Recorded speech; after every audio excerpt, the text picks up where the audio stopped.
मार्कू. देंवचार बसलेल्या मनशाक जेजू बरो कोत्ता. चॅप्टर 5. ते दर्याचे पेले तोडी जेराजेनांच्या मुलकांत पावले. आनी जेजू ओड्यांतलो भायर सतोच मेल्लो आत्मो बसलोलो एक मनीस समाधीन मदलो भायर सरून रोखडोच ताका मेळूंक आयलो. ताणें समाधीन मोदें आपलें बिराड केलें आनी सांखळींनी लेगून कोणाच्यान ताका बांदूंक जायनासलें, कित्याक सोबार पावटी ताका खोड्यांनी आनी सांखळींनी बांदलोलो. पूण ताणें सांखळी तोडलेल्यो आनी खोडे मोडून उडयल्ले. कोणाच्यान ताका धोमावंक जायनासलें. सगल्या वेळार दिसाचो तसो रातचो तो समाधी मोडें आनी दोंगरांचेर आसतालो आनी वेली मारून आपणाकूच फातरांनी घावे कोत्तालो. पयस थावन जेजूक पळोवन तो धांवून आयलो. ताचे मुखार सरपटलो आनी व्हडल्यान बोब मारून ताणें म्हणलें, जेजू, भोवत्या देवाच्या पुता, म्हजे कडेन तुका कसलें काम आसा? देवाच्यान तुजे लागीं हात जोडून मागता, म्हाका दोगडायनाका. कित्याक जेजू ताका म्हणटालो, मेल्ल्या आत्म्या, ह्या मनशा वेलो भायर सर. आनी जेजून ताका विचारलें, तुजें नांव कितें? आनी ताणें ताका जाप दिली, म्हजें नांव लस्कोर, कित्याक आमी खूब जाण. आनी आपणाक मुलका भायर घालिनाका म्हूण तो ताचे कडेन लालेवन मागतालो. थंय दोंगरा लागीं दुकरांचो एक व्हड हिंड चोरतालो आनी देंवचार ताचे लागीं अशें मागूंक लागले, आमकां त्या दुकरांनी धाड, ताचे भितर आमकां रिगूं दी.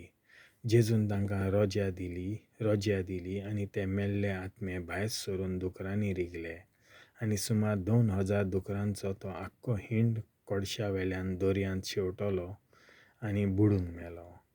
तांचे राखणे पळून गेले आनी नोगरांत आनी खेड्या गांवांनी तांणी ही खबर कोलीत केली. आनी लोक कितें जालें तें पळोवंक आयलो.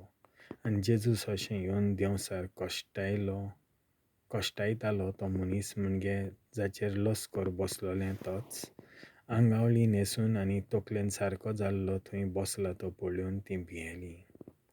जाणी देंवचार बसलोल्याक कितें घडलें आनी दुकरां विशीं कितें जालें तें देखलोलें. तांणी हेरांक सांगलें.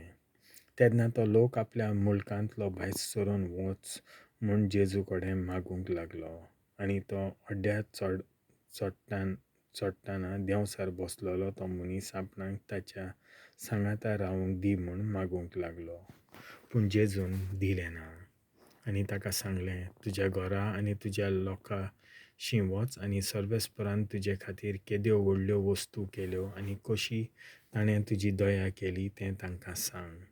तो गेलो आनी जेजून आपणा खातीर केद्यो व्हडल्यो कोन्यो केल्यो त्यो 10 नोगरांच्या मुलकांत पुरगटूंक लागलो आनी सगळीं अजाप जातालीं.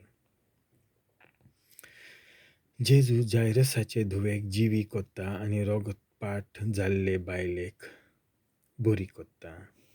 जेजू नव्यान ओड्यार चडून दर्याचे पेले तोडी वेतोच लोकांची व्हड उरपोंच ताचे सोंशें एकटवली. आनी तो दर्याचे धडेर आसलो. तेन्ना जायरूस नांवाचो एका देवस्थानाचो अधिकारी आयलो आनी ताका पळोवन ताचे पांयां पडलो आनी ताचे कडेन असो लालेवन मागतालो, म्हजी धूव मोन्नाचे तोडणेर पावल्या. ये आनी तिचेर तुजे हात दवर, तिका बरी कर. तिका वाचून दी. आनी तो तिचे बरोबर गेलो. पुष्कळ लोक ताचे फाटल्यान वेतालो आनी ताका चिंततालो. 12 वर्सां रोगत जाल्ली थंय एक बायल आसली. सोबार वैजांचें वखद कोत्ताना जायतें सोंसूनय आनी सगलो आपलो दुडू कोचूनय तिका कांयच गूण पडूंक नासलो. पूण तिची घोट अदीक पाश्ट जाल्ली. जेजूची खबर आयकून ती लोकां मदल्यान गेली आनी ताच्या आवरणाक फाटल्यान तिणें हात लायलो. ताच्या वस्त्रांकूच हात लायन जाल्यार हांव बरीं जातलीं अशें ती चिंतताली. आनी अवचितूच तिच्या रोगताची झर सुकली आनी आपूण पिडेंतली बरी जाली म्हूण तिच्या आंगांत तिका भोगलें. आपणा भितरलो घूण भायर सरलो म्हूण अवचीत आपणाचेच भितर जाणा जावन जेजून लोकां वाटेन वळोन विचारलें, म्हज्या वस्त्रांक कोणें हात लायलो? आनी ताच्या शिसांनी म्हणलें, लोक तुका चेंचता म्हूण तूं तर पळयताय, आनी तरी म्हाका कोणें हात लायलो अशें विचारताय? पूण कोणें हें केलां तें पळोवंक तो नदर भोंवडावन रावलो.